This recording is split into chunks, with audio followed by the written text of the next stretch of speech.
Nous avons mené une étude donc à la clinique du sport avec le groupe chirurgie du sport sur l'évaluation de l'impact de la relation médecin-malade et kinésithérapeute-malade sur le taux de retour au sport après ligamentoplastie du croisé antérieur.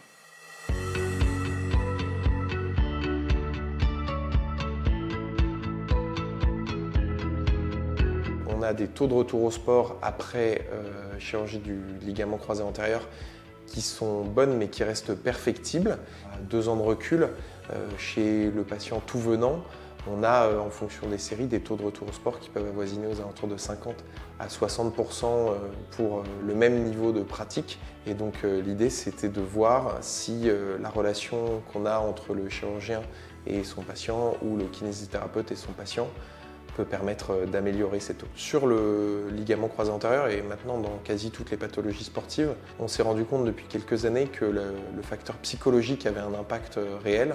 Il y a très clairement des facteurs physiques avec la récupération musculaire, la récupération des mobilités et la stabilité du genou, mais il y a également une grosse part psychologique et donc de plus en plus on s'intéresse à ces facteurs, on va dire, extra-physiques à proprement parler.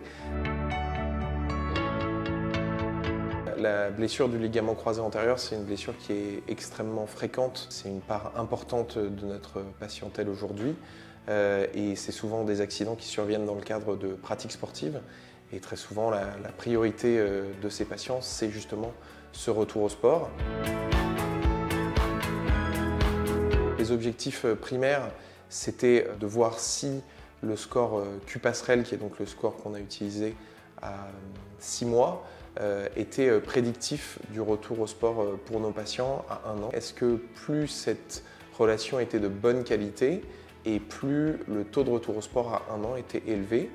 Et les critères de jugement secondaires, c'était de voir s'il y avait une corrélation entre ce score donc, de qualité de relation et la confiance, donc, via un score qui s'appelle l'ACLRSI, via la confiance que les patients pouvaient avoir dans leur capacité à reprendre le soin.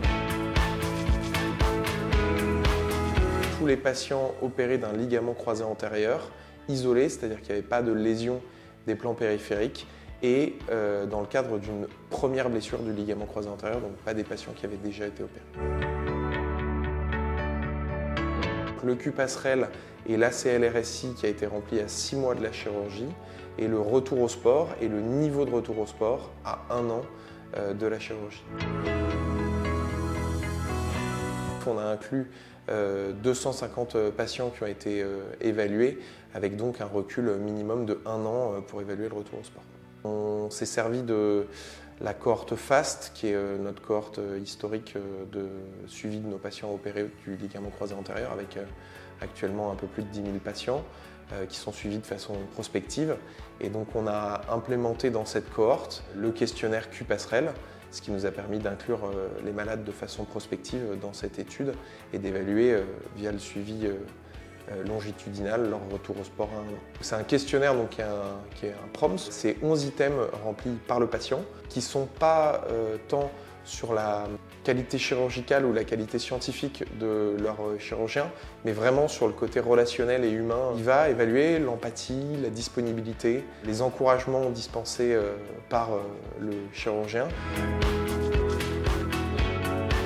On s'est aperçu qu'effectivement il y avait une corrélation entre la qualité de la relation entre le chirurgien, le kinésithérapeute et le patient qui était donc positif sur le retour au sport à 1 an. Ce qu'il faudrait faire, c'est du coup prendre conscience que les patients semblent avoir besoin de réassurance, semblent avoir besoin d'encouragement pendant leur processus de récupération après ligamentoplastie du croisé antérieur. Donc si on peut en faire plus sur ce point, je pense que c'est positif.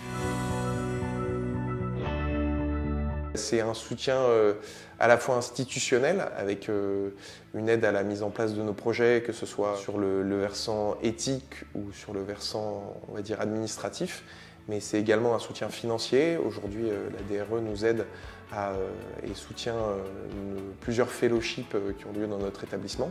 Et aujourd'hui, c'est grâce à ces fellowships et ce soutien logistique qu'on est capable de mener ces études pour améliorer la prise en charge de nos patients.